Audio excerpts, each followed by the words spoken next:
everyone, this is Corinna Bench, the farmer's wife at Shared Legacy Farms, and I am actually out in Sylvania right now with our CSA coach, Katie Jardin, in her kitchen. Hi everyone. For those of you who don't know Katie is our registered dietitian and CSA coach for our CSA membership program in the summer, and she's starting with us this year. She's been fantastic. I don't know if you've been joining us for any of these videos, but she's got a lot of really great knowledge that she's bringing to the table, and she's a superstar at cooking. So we're going to be learning a lot from her. She's actually the coach inside of our private Facebook group for our members, and she does a lot of the training and tutorials there. So we're glad to be here in your lovely home. Well, welcome. So today we are doing a Facebook Live video about how to make a sheet pan meal. That's a hard thing to say, by the way. I don't know about you, but when I get home, I am usually rushing around trying to get my kids' homework done, and, well, I don't do that homework, but let's be clear, but get the homework done, get the chores done, everything else in the house that has to happen after work, and it is nuts. And the last thing I have time to think about sometimes is dinner. And so when I found out about sheet pan meals, I freaked out because I love this. I don't know about you, wouldn't you love to save time in the kitchen? Nod your head, yes, I do too. And so when I was doing my research of my CSA masters, the people that really know how to do the CSA stuff well, and they eat well all the time, they just got this down to a science, they kept talking about sheet pan meals. And I was like, what is that? So we are learning the formula today for a sheet pan meal. It is so simple. You are gonna love it. It's gonna be a game changer for you if you don't do this already.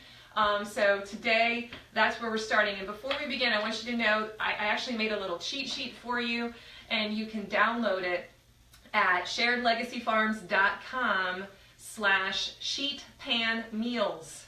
Okay, sharedlegacyfarms.com/sheetpanmeals. I will ask you for your email address in order to get that, but you can get it. It's like a 4-page beautiful cheat sheet, and it kind of walks you through all the steps of how to do this. Okay, so let's begin, and if you have any questions, Kurt is behind the camera, Farmer Kurt, and he will take those questions and you can shoot them our way as we're going along. So excited to learn this. Yeah. All right, so what's the first step? So the first step, I guess, is that you need a sheet pan. Yeah. That's pretty much when we're talking about equipment. All you'll need is a sheet pan and some aluminum foil or parchment paper.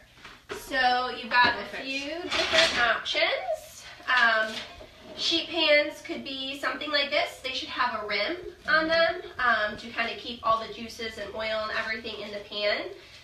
You can use a non-stick one like this. Technically, we recommend actually using more of a stainless steel one that doesn't have that non-stick benefit. It tends to crisp up the food a little bit more. Yeah. So you could use something like this, absolutely.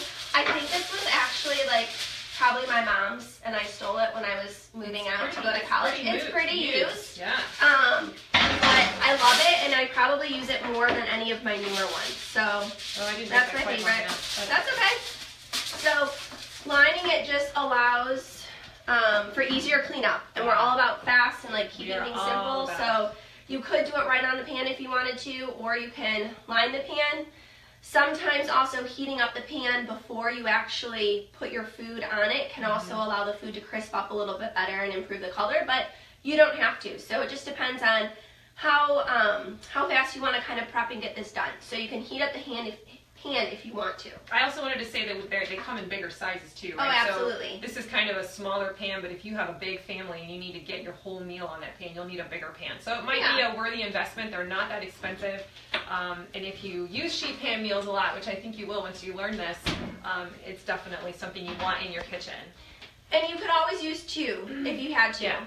You could always put 2 trays in there. You just might want to kind of monitor them and maybe turn them a little bit more frequently to make sure they cook evenly. So okay, so we got the pan. Only equipment. That's step 1. What's step 2? Step 2 is that you need some veggies, and this is where you can get super, super creative. Today we are going to actually use potatoes. You could use any type of heartier veggie or a lighter veggie like asparagus or mushrooms or something that's going to cook faster. Right. You just might have to vary the time at which you put it on the pan. So if you want everything to cook the same duration of time, you probably all want to do like potatoes, sweet potatoes, some of squashes or Brussels sprouts, zucchini, some of the heartier veggies that are all going to take about the same time to cook. Right.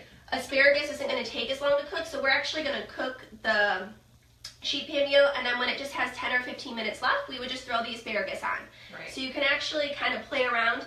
The freebie that she has for you actually is going to give you some tips as far as which veggies would take a little bit longer versus... We go through, we kind of list all the different veggies that you could choose from to put on your pan.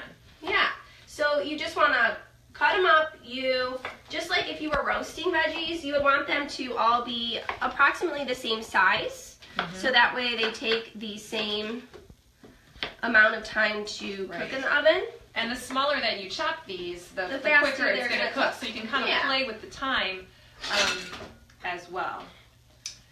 So this step is... So what are you going to put on this? You're going to do asparagus and potatoes? Yep, so we're going to do potatoes, chicken, pretty much family favorites across the board, some asparagus, and then we're going to add some color with some red onion and some cherry tomatoes, and we're going to put some olive oil, and we're going to put some Parmesan on it. So it's kind of like Parmesan, potatoes, asparagus, chicken, a pretty popular one. So you just sort of figure out what veggies you want. What veggies you chop want. them up to the same size. If they're slightly more tender like this, you're not necessarily going to include them right away on the front end. They'll go later on the pan. Okay. So if you know they're going to cook fast, we'll probably just add them towards the end. So this step is kind of optional too. Putting some oil and some seasonings. We're going to use salt and pepper. Salt and pepper. The basic ones. Now this is where you get to be creative, right? Yeah. If you really know your spices well, you can go nuts here, but at the very minimum, consider salt and pepper. So always some olive oil or oil of your choice, covering the veggies. And then some seasonings, and this is just kind of to coat them evenly. You could also, again, if you're in a hurry, put your veggies down, pour some oil on, and then put some seasonings on. I do that sometimes. I just go like this and then kind of fluff it with my hands. So this is the part where you can definitely get creative. I know I'm going to use salt and pepper, and I'm going to sprinkle some Parmesan on at the end when I add my asparagus, but we have some other options. You can also obviously use your garlic, your ginger, dill, basil, parsley. This is where you should really be experimenting with some other spices in your kitchen. During CSA season, it's great to also use some fresh herbs and spices. So that's another great benefit. I will say that almost any veggie can be roasted. So this is a good exit strategy for CSA members when they're not sure what to do with something or they've got some vegetables to use up. You could have 10 different types of veggies. I mean, if you have like a couple carrots left, a little bit of broccoli, some potatoes, it doesn't have to be just one or two. It can be a large variety. You also have some glazes too, right? So these are other options, especially on your meats. If you want to try some hot mustard or some barbecue sauce or honey or maple syrup. In that free cheat sheet that I'm giving you, we suggest there's a whole list of different glaze options that you can make. But you can be real creative there and just make up fun glazes to pour over either your or you could put them over your veggies too. You could put them on your veggies. If you put them on your meat or veggies, you can also add some towards the end. You know, like when you've got like 5 or 10 minutes left to kind of freshen them up a little bit. So I'm just putting a little bit of onion on. Isn't this easy? I love this. So you just throw it on. And you don't want to crowd the pan, right? Because you'll end up steaming the vegetables. Yeah, you don't want to crowd it too much. We're getting a little crowded here. And then I just have some plain chicken. Someone have a question? Yeah, I just want to say good morning to Miss Jan Hoffman and Ron Meyer's hungry now. Ron, you should smell it in here. God. It is Ron delicious. We walked into the house and I was like, what is that smell? Oh, it's so great. So what's prep time? So say I'm coming home and I have nothing prepared on the docket for the night for evening. Can I throw this together in 20 minutes if I just grab whatever's in there? Like, you know, are there specific things I need to have in my pantry for this? I'm throwing this together right now, and what, is this going to be 10 minutes that I'm putting this meal together? Yeah. Maybe. I cut up the potatoes. I did already have them washed, I'll say that. But other than that, I didn't really have to do anything or get a lot of dishes out. So. Right. I think the question though is a good one about the kinds of things you should have in your pantry, right? So yeah, I usually have chicken breasts in my freezer that I get out, And I always kind of have some basic staple veggie items like potatoes and onions sitting around. So this is kind of like we said, an exit strategy meal though. So you really can just dump. It's almost like a garbage, garbage veggie pizza or something, like that concept where you just throw it all in the pan. And some people will do this with a crock pot. They'll throw veggies and protein with a crock pot. I just want to say when it comes to like looking at pretty food, a sheet pan meal creates a very pretty meal. Whereas like a crock pot meal, it's good and it's like really delicious over the winter time and it's like creamy and all casserole-y. Yeah. But you could throw this together for like guests. Like I would feel comfortable making this for like a dinner party. It's gonna look pretty. Right. You've got crunchy, you've got texture a lot of times. So you basically just need some veggies, some protein. So today we've got chicken. I'm putting my protein in the middle of the pan to make sure it cooks evenly. And I just put some olive oil on both sides, some salt and pepper. I'm also just gonna put a little bit of rosemary on. So this, if you have more people in your house, you'd obviously put more chicken on, right? Or if you want to make this for 2 nights, you could do a double do, right? This could be like a big food prep. You could have 2 pans and just have it as leftovers or have something ready for lunch the next day. Absolutely. So we've got protein, which we want to try to put in the middle of the pan. We've got some heartier veggies here. Now, if I had some other heartier veggies like zucchini or Brussels sprouts or something, I might even put it on this side all at one time. Cook time can vary from like 35 to 45 minutes. So with this meal here, I've got potatoes and chicken. I'm gonna put it in the oven and I'm gonna let it cook for probably 30 minutes. And then when I know I've got about 10-15 minutes left, I'm gonna throw my asparagus on with a little bit more oil, salt, and pepper. And I'm actually adding some cherry tomatoes for color. And then I'm just gonna sprinkle Parmesan cheese over it and put it back in the oven for another 10 minutes. Right. And that's actually what I have here to show you today. So let's see. It's like a cooking show. Let's fast forward. So I cooked this, let's say, for 30-35 minutes. I simply pulled it out of the oven. I threw some asparagus, some cherry tomatoes, and parm over the top. All right, so this has been cooking for about 40 minutes. This is 40 minutes. You want to stick it? You have a... I'm just going to stick it right here. It should be fine.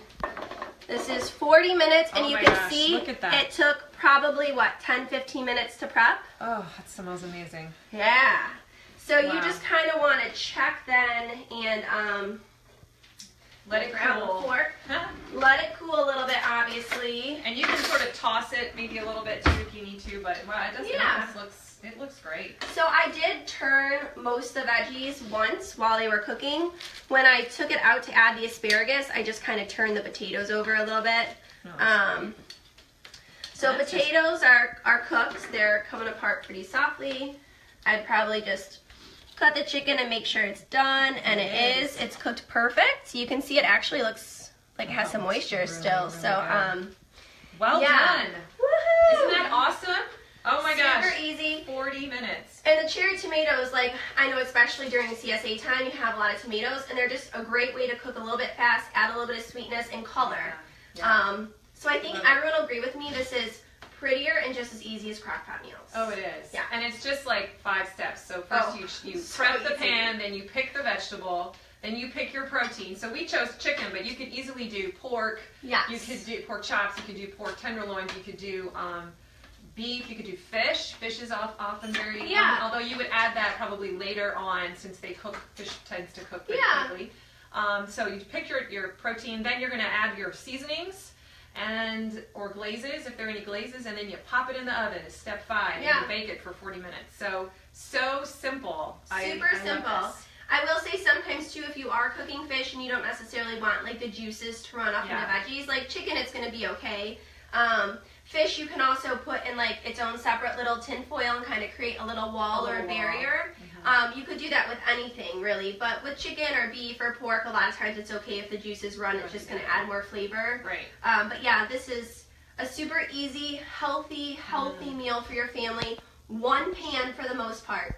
I will say sometimes it doesn't just have to be what you cook on the pan. You could always add it to something else. So a lot of times we'll do like fajita fixings. We'll cook like some chicken with some fajita seasoning or taco seasoning along with some peppers and veggies. And then we'll add that to the tortillas at the table. So you could also use it as an add-on to other things. Right. So one quick question from Mandy Bentley. What did you set the oven at? This oven was at 400.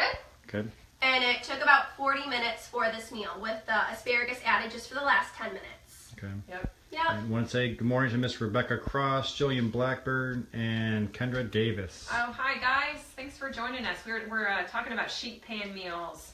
So, like I said, I made a freebie that kind of walks you through the formula for how this works, and you can get that at sharedlegacyfarms.com/sheetpanmeals.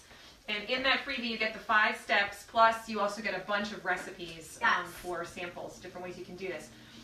We are also right now open, our CSA is open, so if you want to join our CSA, please visit our website, sharedlegacyfarms.com, and you can learn more there about how to become a part of our CSA membership program in the summer and get a box of vegetables from us every week. If you're wanting to learn more information about that, we actually have a private pop-up Facebook group that's only going to be around for 60 days, and in that group I'm talking to people who are interested about learning about CSAs and if it's right for them. And you can go to that site at facebook.com/groups/exploring-CSA if you want to be a part of that group and learn about it. If you're not quite ready to join yet and you want to know more, that's the place to go. We're doing lots of tutorials. I actually have one tomorrow to kind of help people get comfortable with the idea and learn about it before they're ready to sign up. So again, that group is facebook.com/groups/exploring-CSA. Thank you so much for letting us be in your kitchen today. Thanks for coming. Thank you guys for joining, and please hit the subscribe button if you haven't already so you can continue to see more videos like this. Have a great morning, you guys, and definitely try a sheet pan meal. Yeah, try them. Tag us. Tag Yes. Shared Legacy if you post them on Instagram so you can see them. Good idea. All right. Have a good one. Thank you all. Bye. Thanks, Amy Moore. Tell Dave we said hi.